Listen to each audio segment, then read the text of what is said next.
이어서 찬송가 393장 찬송하시겠습니다.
주님의 놀라우신 임재하심이 경험되어지며 주님께서 부어주시는 놀라운 은혜와 성령 충만함의 역사가 나타나는 시간 되게 해달라고 기도하시기를 바랍니다.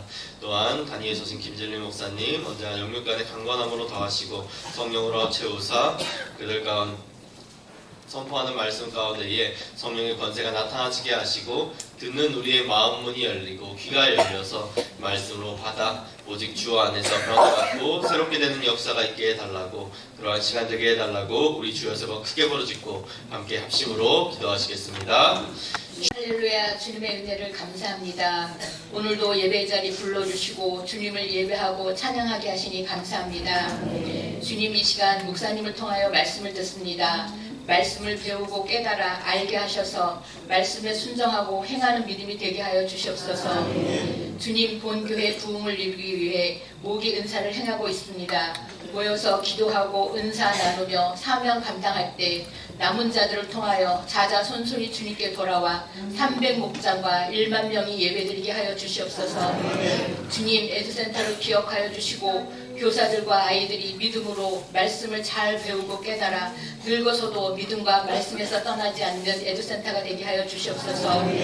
주님, 본교의 건축비 문제 주님의 방법으로 해결하여 주시옵소서. 주님, 다음 주부터 작정밤 기도회가 있습니다. 저희가 기도할 때 주님은 들으시고 반드시 응답하여 주실 줄 믿습니다. 모두 작정밤 기도회를 위해 기도로 준비하고 나와 기도 응답받고 주님께 영광 돌리게 하여 주시옵소서. 주님, 5월 16일 교회 사수를 위해 부평에서 모입니다. 100만 명이 모일 수 있도록 도우시고 행해지는 모든 것이 주님의 은혜로 안전히 잘 진행되게 도와주시옵소서. 주님, 담임 목사님 영육간에 강건하게 하시고 맡겨주신 사역 잘 감당하시어 주님께 영광 돌리게 하여 주시옵소서. 주님의 몸된 교회를 위해 수고하고 봉사하는 모든 분들 주님 기억하여 주시고 주님의 복을 내려 주시옵소서. 할렐루야 성가대 찬양도 기뻐 받아 주시옵소서. 성령님 이 시간 임하여 주시고 저희들의 예배를 기뻐 받아 주시옵소서. 감사드리며 나사렛 예수님의 이름으로 기도드렸습니다.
50쪽입니다.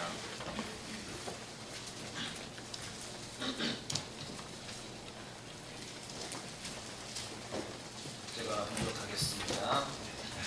사울이 블레셋 사람을 쫓다가 돌아오매 어떤 사람이 그에게 말하여 이르되 보소서 다윗이 엔게디 광야에 있더이다 하니 사울이 온 이스라엘에서 택한 사람 3,000명을 거느리고 다윗과 그의 사람들을 찾으러 들령소 바위로 갈새 길가 양의 우리에 이른즉 불이 있는지라 사울이 뒤를 보러 들어가니라.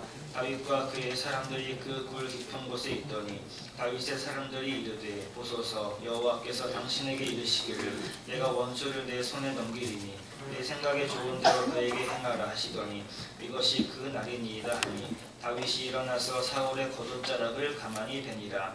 그리한 후에 사울의 옷자락 뱀으로 말미암아 다윗의 마음이 찔려 자기 사람들에게 이르되 내가 손을 들어 여호와의 기름 부음을 받은 내 주를 치는 것은 여호와께서 금하시는 것이니 그는 여호와의 기름 부음을 받은 자가 됨이니라 하고 다윗이 이 말로 자기 사람들을 금하여 사울을 해하지 못하게 하니라. 사울이 일어나 굴에서 나가 자기 길을 가니라. 아멘.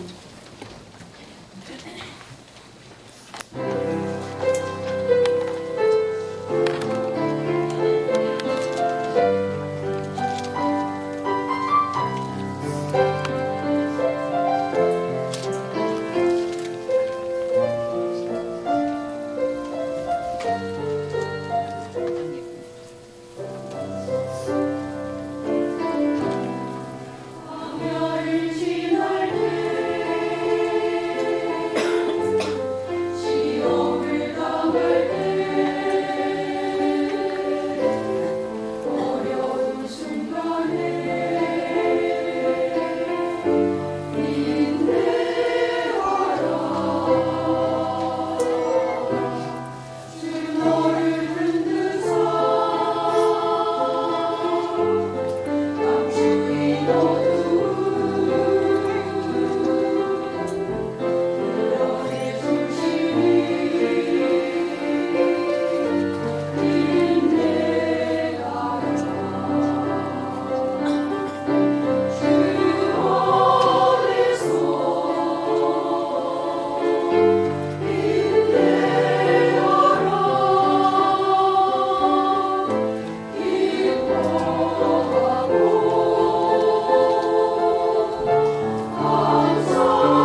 복을 체험받고 또 우리의 갈 길을 인도하시는 하나님 은혜 가운데 거할 수 있는 우리 모두가 되시기를 주님의 이름으로 축복합니다. 우리 먼저 사진을 먼저 보도록 하겠습니다. 자, 보시는 사진 어디가 되십니까? 우리 말씀 제목을 보시면 아시겠죠? 광야입니다. 저는 광야를 가본 적은 없습니다.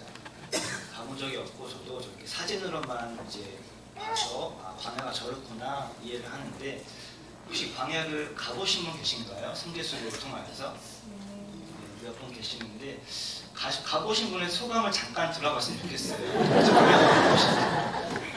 이미혜 장로님 광야가 어떤 것인지 아주 짧게 한번 설명 좀 해주세요. 걸어보진 않았지만 가까이서 봤는데 굉장히 뜨겁고 그다음에 이제 물고기 바람도 세게 불고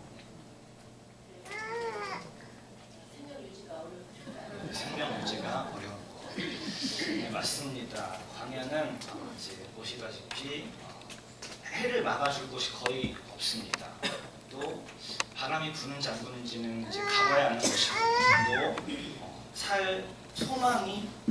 살 소망을 찾아보기 힘들 정도로 매우 척박한 곳입니다. 저 사진만 보더라도 끝이 보입니까? 안 보입니까? 끝이 안 보입니다. 저 눈에 보이는 끝으로 가더라도 또 저런 광야가 또 있을 수 있는 것이 광야입니다. 그만큼 이제 광야라는 것은 허허벌판한 땅이고 또 척박한 땅이고 또 생명의 느낌이 이제 거의 없는 곳으로서 우리가 이해해 볼 수 있습니다. 자, 오늘 본문에서도 다윗이 사울을 피하여 숨어있던 장소가 나오는데 그것이 엔게디 광야라고 소개가 되고 있습니다. 먼저 엔게디 광야에서 광야를 뺀 엔게디라는 지명에 대해서 간단하게 살펴보면은 엔게디라는 지역이 있었는데 이 지역은 매우 비옥한 지역이었다고 합니다.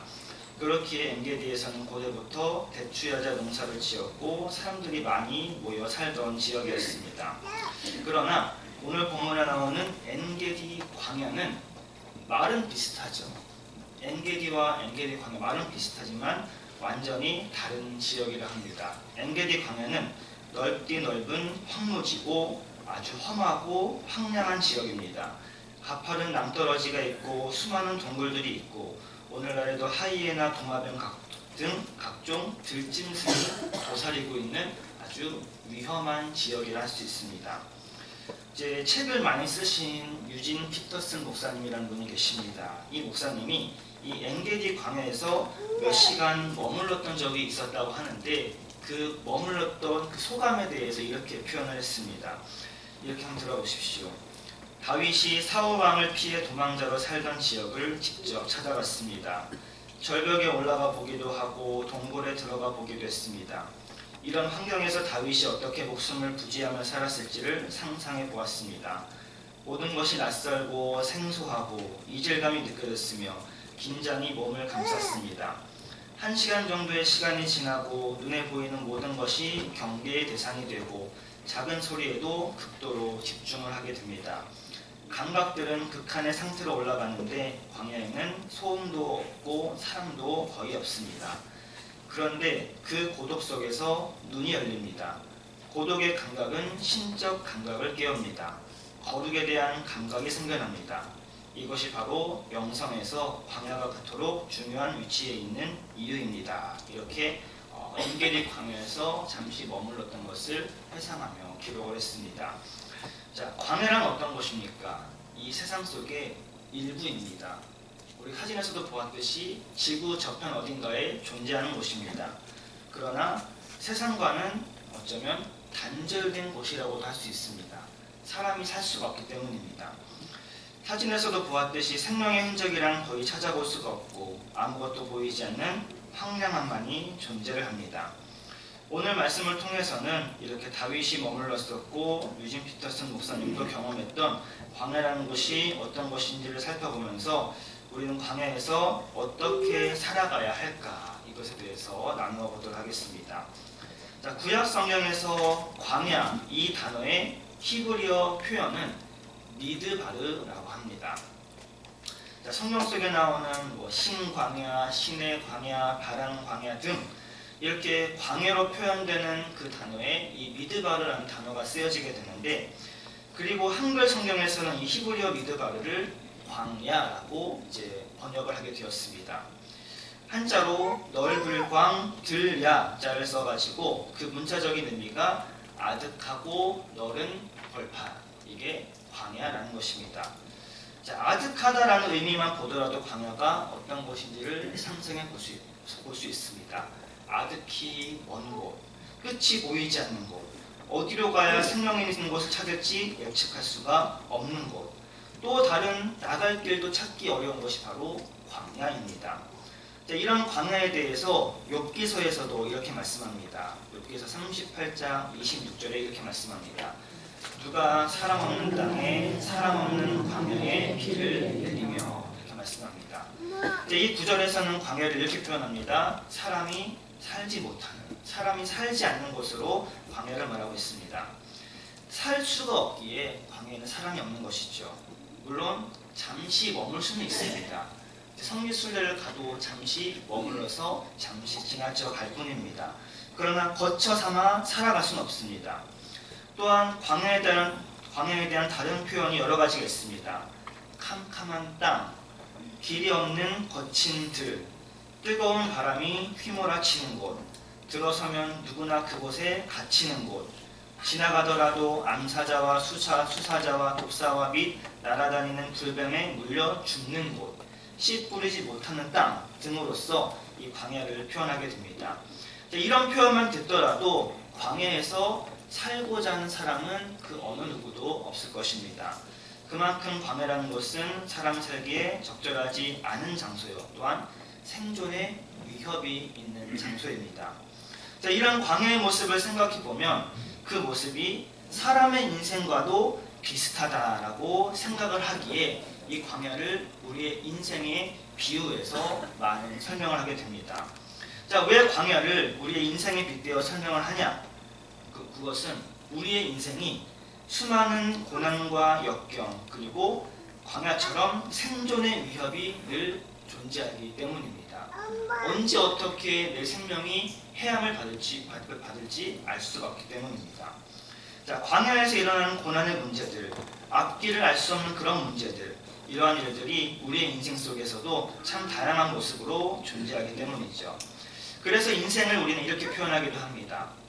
누구나 광야를 피해 가기를 원하지만 누구도 광야 같은 삶을 피할 수가 없다, 이런 말도 있습니다.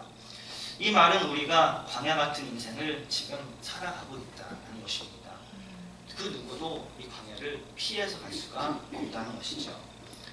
자, 세상에는 또 이런 말이 있습니다. 피할 수 없으면 뭐하라? 즐겨라. 자, 피할 수가 없으면 그 상황을 어떻게든 이겨내도록 무엇인가를 해야 됩니다. 광야는 사람이 살 수 없는 곳이라 했습니다. 여러 가지 위험이 있습니다. 그렇다면 그럴 때에 어떻게 해야지만 이 위험한 상황을 이겨낼 수 있을까 우리는 생각을 해야 됩니다. 성경에서는 그 위험 속에서 이길 수 있는 방법을 우리에게 이렇게 말씀합니다. 우리에게 필요한 것은 무엇이냐? 은혜다라고 말합니다. 사람이 아무리 광야에서 살려고 수고하고 애를 써도 살아가기가 매우 어렵습니다. 유진 피터슨 목사님도 잠시 몇 시간을 그 장소에서 어떻게든 버텨냈지만은 참으로 그 마음이 너무나 심각해졌던 것이 그 광야에서의 상황이었습니다.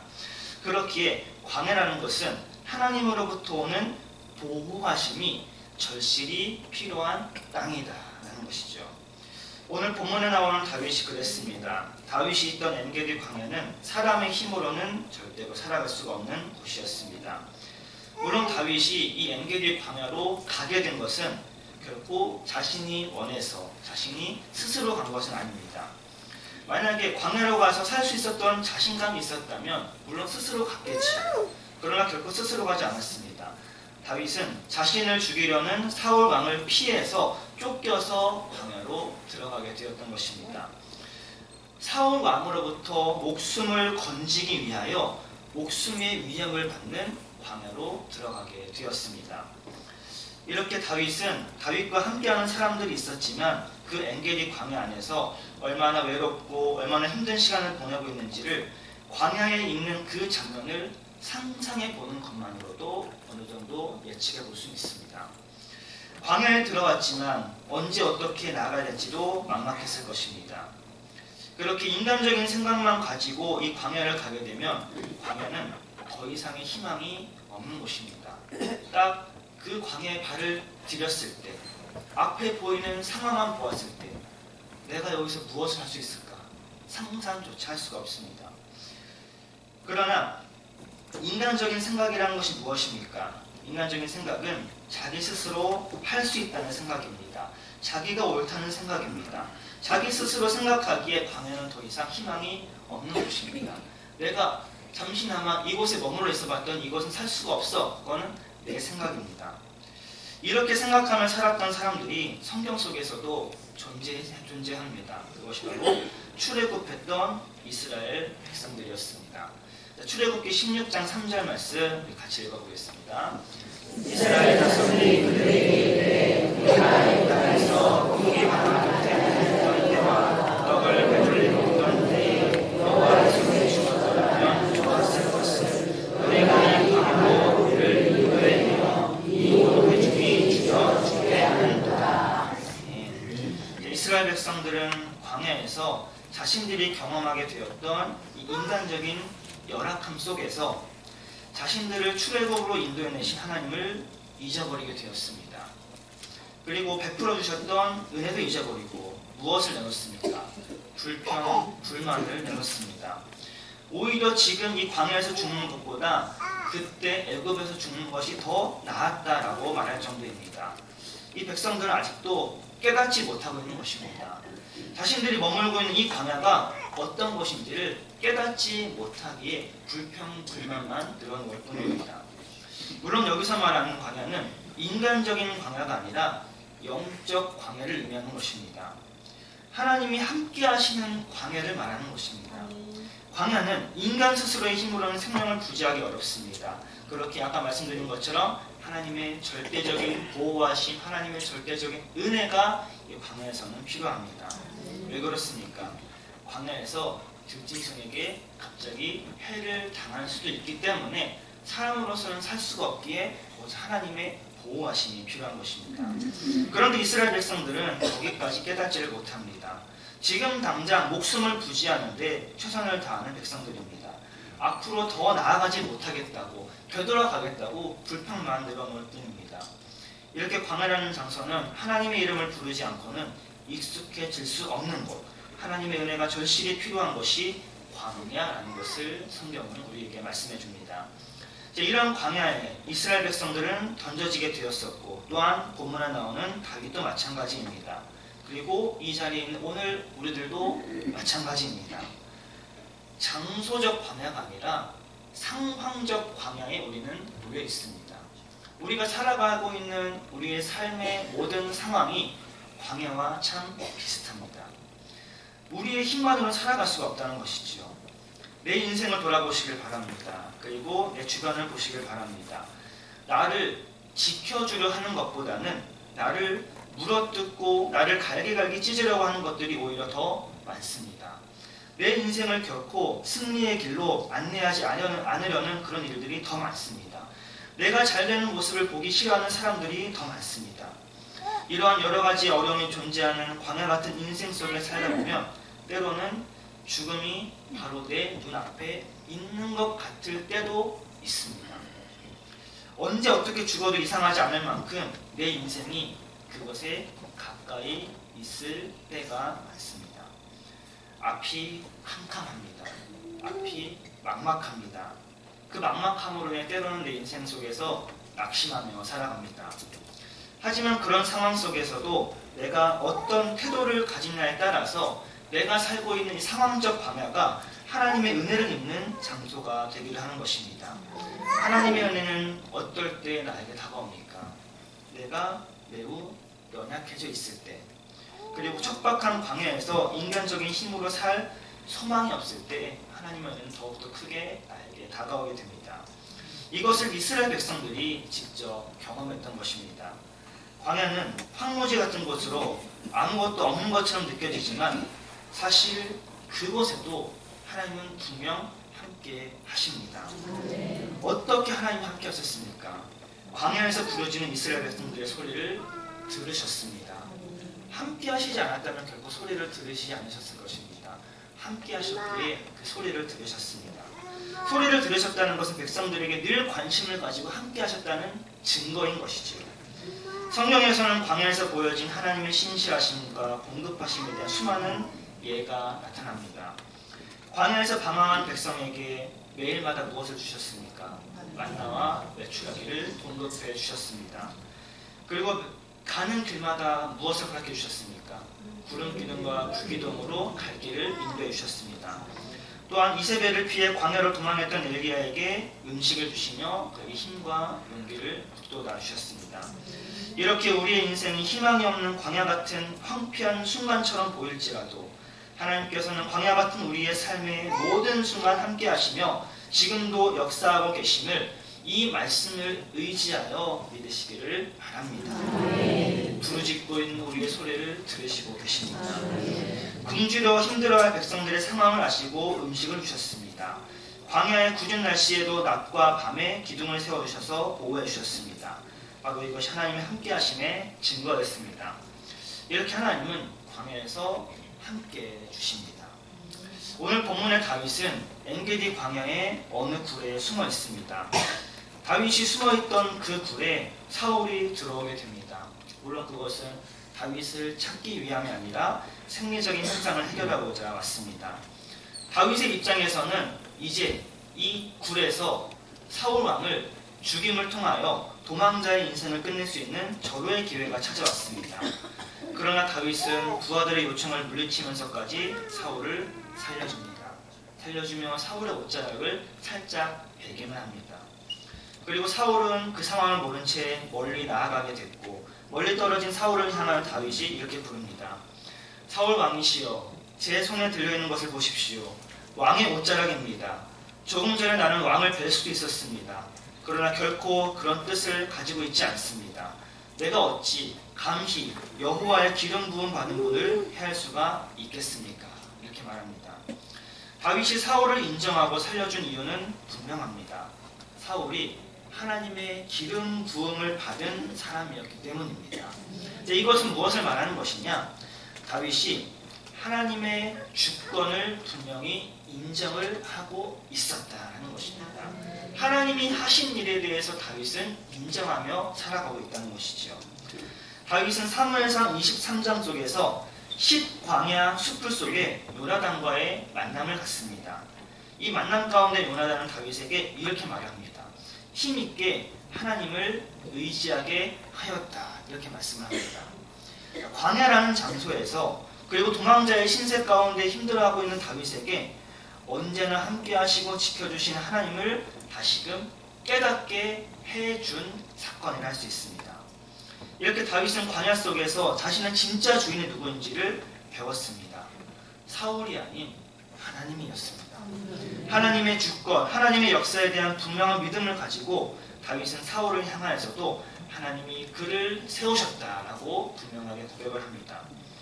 다윗은 이렇게 광야라는 장소에 있으면서 하나님의 보호를 누렸고 점점 광야 속에서 하나님과 함께함을 통하여 믿음에 있어 성숙해져 갔습니다. 광야 안에서 성숙해졌다는 것입니다. 광야에 이렇게 다윗을 변화하게 한 역할은 바로 이것입니다. 광야에 발을 들이기 전에 다윗의 모습을 또 비교하자면 이렇게 설명할 수 있습니다. 사무엘상 21장 13절에 이렇게 다윗을 표현하고 있습니다. 함께 읽겠습니다. 그들 앞에서 그의 행동을 변하여 지치지 않고 대문자에 적거리며 짐을 지시하게 들리니 참 이상한 모습이죠.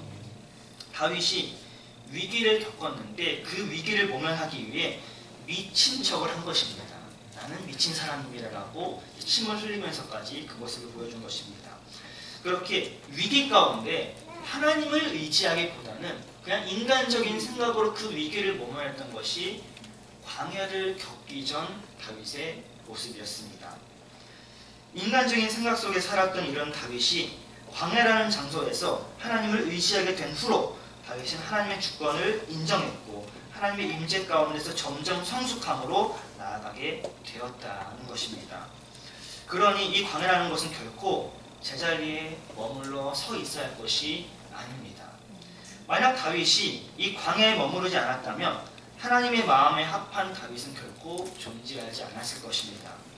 광야에서 다윗은 하나님을 경험했고 하나님의 은혜를 통하여 점점 성숙하고 점점 믿음에 있어 변화되어 갔다는 것을 성경 우리에게 말씀하고 있습니다. 다시 한번 말씀드리겠습니다. 광야 같은 척박한 현실 속에서도 하나님의 은혜는 우리에게 가까이 있습니다. 이스라엘 백성들에게도 40년간을 모세를 통하여 기사와 표적을 행하여 주셨습니다. 기사와 표적을 통하여 하나님을 경험하게 해주신 것입니다. 이렇게 하나님을 경험한 자는 분명한 확신, 분명한 믿음 가운데 거하여 광야의 길을 승리해 나아갈 수가 있습니다. 어떤 환경이 내 앞을 가로막고 있을지라도 그 환경 너머의 길을 믿음으로 알기 때문에 그 믿음의 광야의 길을 쉽게 나갈 수가 있다는 것입니다. 성경 속에서도 이스라엘 백성이 광야의 길을 넘어서서 갈 길이 분명히 제시되어 있습니다. 이 백성이 광야를 넘어 가야 될 장소가 어디입니까? 가나안입니다. 광야는 하나님을 경험하는 장소를 한다면 가나안은 하나님을 경험한 자가 누리게 될 장소입니다. 광야를 거쳐 가나안을 향해 반드시 가야 된다는 것입니다. 이렇게 가나안을 통하여 하나님의 은혜를 누리게 되는 것이 얼마나 큰 축복인지를 말씀을 대하는 우리는 분명히 알고 있습니다. 그러나 이것을 알고만 있을 뿐 그 축복을 누리지 못한다면 얼마나 안타까운 일이겠습니까? 가나안을 정복하지 못하고 광야에 머물만 있으면 얼마나 안타까운 일이겠습니까? 가나안을 향한 그 축복의 장소를 향한 믿음의 눈을 우리는 분명히 가져야 합니다. 이스라엘 백성들에게 내렸던 만나가 하나님의 역사가 아니라 우연히 생긴 자연의 질서라고 생각을 한다면, 또한 홍해가 갈라지고 요단강이 열리는 역사를 그저 우연히 일어난 세상의 질서라고 한다면 그것은 결코 하나님을 인정하는 모습이 아닐 것입니다. 또한 아침마다 만나를 받고서도 더 많이 먹고 싶은 자기의 욕심만큼 채워지지 않는다면서 불만을 나타낸다면 이것 또한 하나님의 역사를 인정하는 모습이 아닐 것입니다. 이러한 모습이 지금의 광야를 살고 있는 우리의 모습과도 비슷할 수도 있습니다. 분명히 우리는 하나님의 역사가 이루어지는 광야 속에 살아가고 있는데 그 역사하심을 바라보지 못한 채 그저 내 눈에, 인간적인 눈에 보여지지 않는 그 불평, 불만만 늘어놓을 뿐입니다. 많은 사람이 하나님의 역사를 믿음으로 또 믿음의 삶으로 살아가고 있습니다. 그런데 그 믿음의 눈을 내가 갖지 못하고 그저 세상적인 기준으로 불평, 불만을 내놓는 이스라엘 백성들과 똑같지는 않은지 우리 스스로를 돌아볼 필요가 있습니다. 광야라는 장소는 그곳에 들어간다면 머물러 있을 곳이 아니라 있습니다. 반드시 이겨내고 나와야 되는 것입니다. 그렇게 광야는 우리로 하여금 성장하는 장소를 할 수 있습니다. 다윗도 이 광야에서 하나님에 대한 훈련을 통해 더 굳건해질 수 있었습니다. 이스라엘 백성은 성경 말씀에서 보면 알듯이 불평, 불만을 끊이지 않았다는 것이죠. 우상 숭배를 하는 등 넘어지고 또 넘어지고 그러면서도 차근차근 하나님을 의지하는 방법을 배워 나아갔습니다. 광야 속에서 조금씩 배워감을 통하여 조금씩 성장해 나아갔던 것이 백성들이었습니다. 그렇기에 광야라는 것은 가나안이라는 목표에 도착하기 전 필요한 영적 준비를 이루어내는 장소라고 할 수 있습니다. 오늘도 우리는 이러한 영적 준비를 해 나아가야 됩니다. 이 광야에서 살아가는 방법을 배워야 합니다. 광야에서 어떻게 살아나아가야 될까? 첫 번째 무엇이냐? 직면하는 것입니다. 내가 지금 어디에 서 있는지를 알아야 되는 것입니다. 내가 서 있는 지금 이곳 어디입니까? 광야입니다. 나는 지금 광야에 서 있다 라는 것을 깨닫는 자가 되어야 합니다. 이것을 가리켜서 상황적 광야요 영적 광야라 했습니다. 이 영적 광야에서 우리는 광야에 서 있는 지금 이 상태에서 무엇을 해야 되겠습니까? 지금 이 순간에도 나의 소리를 들으시고 나와 함께 하시는 하나님께 시선을 고정해야 됩니다. 광야에는 길이 정해져 있지 않습니다. 정해진 길이 없다는 것은 어디로 가야 할지를 알지를 못하는 것입니다. 동서남북 어디를 봐도 거기가 거기 같아 보이는, 똑같아 보이는 광야입니다. 그럴 때에 우리의 길을 인도해 주시는, 우리를 지켜주시는 길 대신 하나님께 우리의 시선을 고정해야 됩니다. 그분을 바라봐야지만이 그분이 나를 인도하실 때 그분을 따라가며 가나안으로 향할 수 있는 것 아니겠습니까? 광야를 어떻게 살아나가야 될까? 두 번째는 기도해야 합니다. 광야는 자신의 힘만으로는 살 수 없는 곳입니다. 먹을 것을 찾기 힘듭니다. 위험한 동물들도 있습니다. 그리고 광야에서 아무것도 없다고 느낄 때에 나에게 다가오시는 하나님의 이름을 부르지 않고는 살아갈 수가 없는 곳입니다. 광야에서 살 수 있는 비결은 오직 하나님께만 있습니다. 살 수 있는 모든 것을 하나님이 공급해 주시기 때문입니다. 그 필요를 아시고 공급해 주시는 것이지요. 그렇기에 우리는 광야에서 반드시 하나님께 기도해야 됩니다. 나의 필요를 하나님께 구하며 하나님의 인도하심을 믿고 나아가야 합니다. 그렇게 할 때 하나님의 은혜는 나에게 다가와서 내 것이 되는 것이지요. 그리고 이 은혜로 인하여서 우리는 무엇을 고백할 수 있습니까? 감사를 고백하는 것입니다. 광야 속에서도 감사할 수 있는 비결, 하나님으로 인함입니다. 광야 그 자체에서는 결국 감사의 내용을 찾아볼 수가 없습니다. 척박하기 때문이죠. 아무것도 없기 때문이죠. 이스라엘 백성들이 대표적으로 그런 모습을 보여주었습니다. 감사하지 않았습니다. 불만만 내놓았습니다. 자기들의 갈 길을 인도해 주시는데도 불구하고 감사하지 못했습니다. 왜 그랬습니까? 내가 원하는 만큼 충족되지 않았기 때문입니다. 영적으로 생각하지 못하고 인간적인 생각이 앞섰기 때문입니다. 우리는 영적 광야에서 영적인 일을 깨닫기 위해 반드시 기도해야 함을 잊지 않기를 바랍니다. 기도함을 통하여 하나님 중심으로 나에게 베풀어 주신 은혜를 누리며 더욱 감사하며 앞으로 나아갈 수 있는 우리 모두가 되시기를 바랍니다. 광야를 어떻게 살아나가야 될까? 세 번째는 기다려야 합니다. 여기에서도 이스라엘 백성이 무너지는 모습을 우리는 보게 됩니다. 모세가 시내산에 올라가서 오랜 시간 나타나지 않았습니다. 그랬더니 하나님의 인도하신 역사를 잊어버리고 이 백성은 금송아지 숭배에 빠지게 되었습니다. 이 백성들은 기다리지 못했고 너무나 조급했습니다. 하나님의 은혜는 무엇입니까? 소망하며 기다리는 것입니다. 하나님께서는 적절한 때에 적절한 방법으로 우리에게 다가와 주십니다. 하나님이 다가온 그 자체가 우리는 은혜라고 합니다. 그 때를, 은혜의 때를 믿음으로 기다리는 것이 오늘 우리들이 해야 될 일입니다. 지금 광야에 서 있습니다. 우리를 하나님 보시고 계십니다. 이제 언제 어떻게 우리에게 다가오실지는 하나님의 때에 달려 있습니다. 그때를 우리는 기도하며 기다리는 것입니다. 성령의 열매 중에 하나인 오래 참음이 있습니다. 하나님의 백성은 이렇게 하나님의 일하심을 반드시 오래 참음을 통하여 기다려야 됩니다. 사람의 방법으로 이것을 잘못 대처한다면 그 사람은 결국 광야에서 빠져나올 수가 없고 광야에서 방황만 할 뿐이죠. 길 대신에 하나님의 인도를 기다리는 자가 우리가 되시기를 바랍니다. 광야를 한마디로 성경적으로 정의하자면 이렇게 할 수 있을 것입니다. 광야는 하나님의 은혜이다. 한 번 더 같이 고백해 볼까요? 광야는 하나님의 은혜이다. 우리가 지금 광야를 살아가고 있다 했습니다. 영적 광야를 살아가고 있습니다. 지금 이 순간이 하나님의 은혜의 순간입니다. 은혜가 아니고서는 이 광야에서 일어났던 많은 일들을 설명할 수가 없습니다. 은혜가 아니고서는 우리가 지금까지 광야 속에 살아온 그 모든 과정들을 설명할 수가 없습니다. 그곳으로 들어가는 것, 광야에서 또 살아가는 것, 또 광야에서 나오기까지 그 모든 과정이 하나님의 은혜다. 우리는 고백합니다.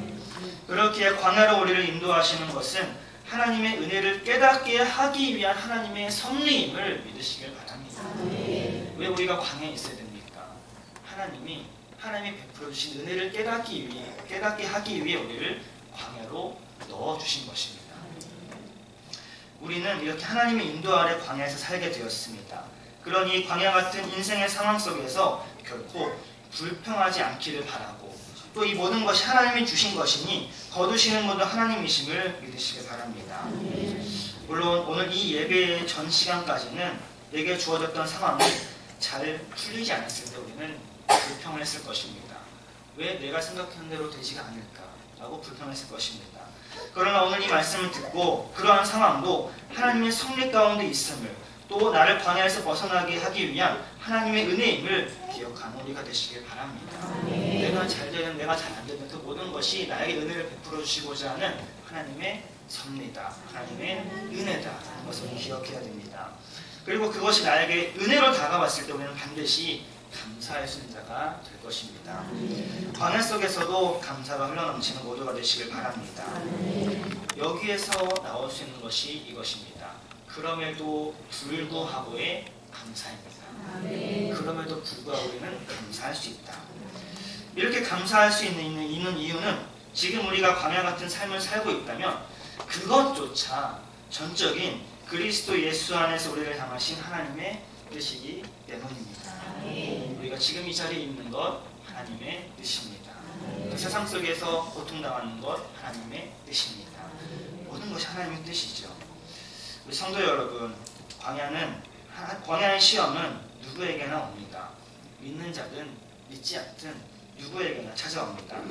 그런데 이 광야를 어떤 마음으로 어떤 태도로 받아들이냐에 따라서 그 사람의 인생은 갈림길로 나뉘어 가게 됩니다. 광야를 믿음으로 준비해서 맞는다면 내 인생의 유익으로 다가올 것입니다. 왜 그렇습니까? 이 모든 것이 하나님의 은혜임을 깨닫기 때문이죠. 그리고 나는 이 하나님의 은혜를 통하여 더욱더 믿음에 굳세어져서 영적 가나안으로 가게 될 것입니다. 그러나 광야를 준비 없이 무방비로 맞는다면 광야라는 암흑의 땅, 파종할 곳도 없고 무화과도 포도, 석류도 없고 마실 물조차도 없는 흉한 광야에서 갈 바를 모른 채 정처 없이 헤매다가 쓰러지고 말 것입니다. 누구에게나 다가오는 이러한 광야의 인생, 지금 살아가고 있는 이 광야의 인생을 어떻게 지나가느냐가 중요한 믿음의 도전이 될 것입니다. 지금 내가 살고 있는 광야가 힘들긴 해도 내가 여기에 머물고 있는 것은 다 이유가 있어서 그렇습니다.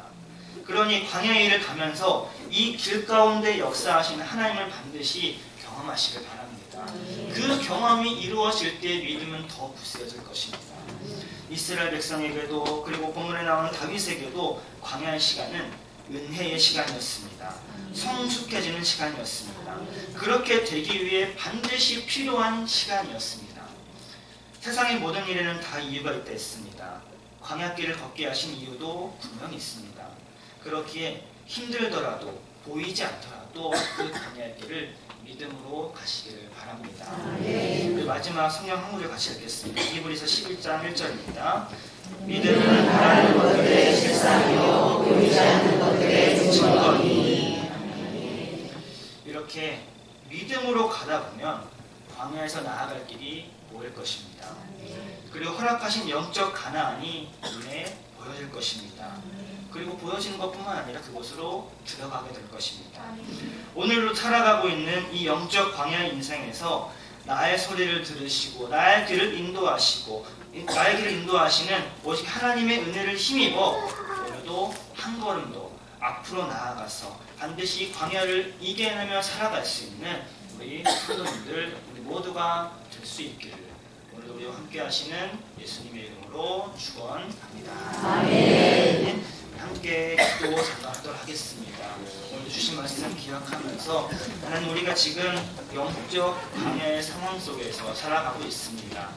지금 이 순간도 결코 나의 힘으로는 이 광야를 헤쳐나아갈 수가 없습니다. 지금 이 순간은 나를 이 영적 광야로 인도해 주신 하나님을 생각하며 또 하나님의 이름을 불러가며 또 그 은혜에 대한 감사를 고백하며 반드시 영적 광야를 이겨 영적 가나안으로 들어갈 수 있는 믿음의 자녀가 바로 우리가 될 수 있기를 힘써 같이 중보하며 나아가겠습니다. 주여 세 번 외치고 기도하겠습니다. 주여, 주여, 주여. 하나님 아버지 감사합니다. 오늘도 허락하신 이 예배의 시간, 오늘도 하나님 우리를 불러주신 이유가 있습니다. 오늘 주신 이 말씀을 통해 사실을 깨닫게 하기 위함입니다. 내가 지금 어디에서 내가 지금 무엇을 하고 있는지를 깨닫게 하기 위함입니다. 오늘도 우리는 영적 광야의 상황 속에 살아가고 있습니다. 내가 가야 될 길이 어딘지, 내가 지금 여기서 무엇을 해야 될지 그저 인간적인 지식으로는 알아갈 수가 없습니다. 어디가 어딘지를 들어볼 수가 없습니다. 내가 가고 있는 이 길이 맞는 길인지를 알 수가 없습니다. 지금도 나와 보이진 않지만 함께 하시는, 또 보이진 않지만 나의 소리를 들으시는 하나님의 함께 하심을 분명히 믿고 나아가야 됩니다. 하나님은 내가 어디에 있든 무엇을 하든 나와 함께 하셔서 너로 하여금 믿음의 길로, 영적 길로, 영적 가난을 향한 길로 나아가게 나를 도와주십니다. 이렇게 나를 이끄시고 인도하시는 하나님을 다시금 의지하며 다시금 믿음으로 반응하는 우리가 되길 원합니다. 그렇게 하나님을 바라볼 수 있는 믿음의 눈이 열리길 원합니다. 주님, 이 시간에 기도할 때에 나에게 은혜를 허락해 주시사 내 영적 눈이 열리게 하시고, 영적 눈이 열려 오직 하나님의 뜻을 깨닫게 하시고, 하나님의 뜻을 바라보며 오직 하나님의 뜻을 이루어가는 믿음의 인생들로 나를 인도하여 주옵소서. 그리하여 어떤 상황 속에서도 불평불만을 늘어놓는 것이 아니라 이 어려운 상황 속에서도 나를 더 회복케 하시는 하나님의 은혜인 줄로 믿고 감사하며 살아갈 수 있는 우리가 되게 하여 주옵소서. 그렇게 우리는 오늘의 한 시간도 살아갑니다. 어떤 상황이 나에게 닥칠지 모르지만 우리는 살아갑니다. 인내하며 나아갑니다. 기다리며 나아갑니다. 순종하며 나아갑니다. 감사하며 나아갑니다. 모든 것이 하나님의 은혜인 줄 믿습니다. 모든 것이 하나님의 성례인 줄 믿습니다. 진정한 주 앞에 쓰임받아 나아가는 하나님의 뜻을 이루어내는 우리 인생이 될 수 있도록 함께 하여 주옵소서. 오늘도 우리의 기도를 들으시고 또 축복된 길로, 믿음의 길로 우리를 인도하여 주옵소서. 주님 인도하여 주실 줄 믿습니다. 주님 축복하여 주실 줄 믿습니다. 오늘도 가득히 채워주실 줄 믿습니다. 우리 주만 의지하며 나아가는 오늘의 하루 또 매일매일의 삶이 영적 방의 삶이 될 수 있도록 도와주옵소서. 인도하여 주실 줄 믿습니다. 감사드리는 예수님의 이름으로 기도드립니다. 우리 찬송 370장 예배드리겠습니다.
찬송의 고백을 했습니다. 주님을 찬송하며 할렐루야 고백하며 내 앞길 멀고 험해도 주님만 따라가리 고백했습니다. 우리의 광야의 인생길 어떤 상황이 우리 앞에 닥칠지 모르지만 나의 소리를 들으시고 나와 늘 함께 하시는 하나님을 의지하며 하나님 이끄시는 그 길로 우리 순종으로 또 믿음으로 나아가는 우리 되어서 반드시 영적 광야에서 벗어나 영적 가나안으로 들어갈 수 있는 우리 되게 하여 주옵소서. 하나님의 뜻을 이루어내는 하나님의 뜻에 순종하며 나아가는 진정한 믿음의 삶을 살아가는 우리 되게 하여 주옵소서. 또 그렇게 살아가고자 또 기도의 제목을 담고 결단하며 이 시간 주님 앞에 드린 예물이 있습니다. 우리 주님 앞에 심었습니다. 거두어주시는 분 주님이시요 복으로 베풀어주시는 주님이심을 믿습니다. 또 우리 인생이 하나님으로부터 체험받아 또 주님 앞에 귀하게 헌신하고 섬길 수 있는 우리 자녀들 되게 허락하시고 하나님의 은혜의 복을 받아서 더욱더 귀하게 쓰임받아 사명 감당해내는 우리 되게 하여 주옵소서. 주님께서 우리의 필요를 아시고 채워주실 줄 믿습니다. 오늘 주님께 영광 돌립니다. 받아 주옵소서. 감사드리며 예수님의 이름으로 축복하며 기도드립니다. 네, 축복을 하겠습니다.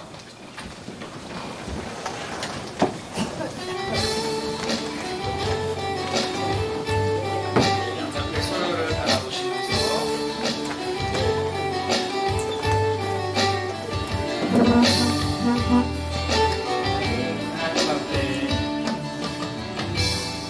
하나님 앞에 아름답게 서 있는 당신을 축복합니다. 하나님만을 사랑하며 사는 당신을 축복합니다. 하나님 앞에 겸손하게 서 있는 당신을 축복합니다. 하나님만을 바라보며 사는 당신을 축복합니다. 어느 때나 하나님을 감동시키는 당신을 축복합니다.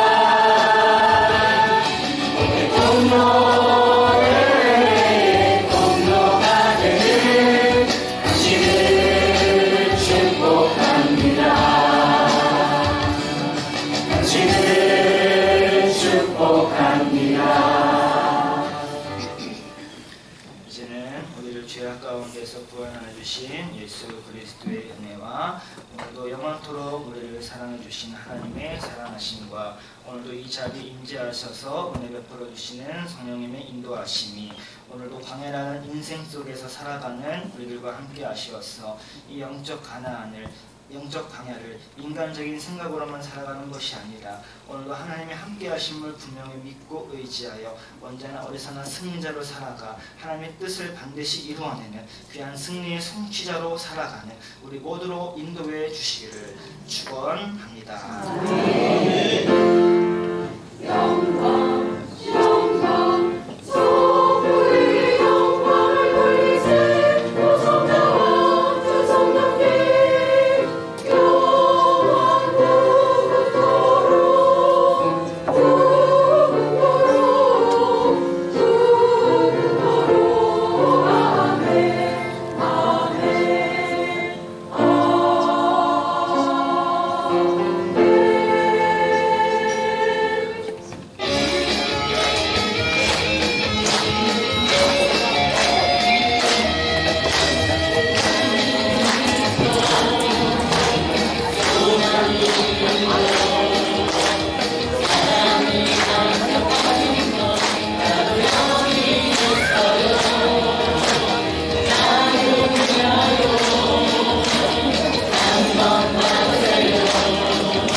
저는 너무 애쓸 때, 너무 애쓸 때 거기 어디 캠핑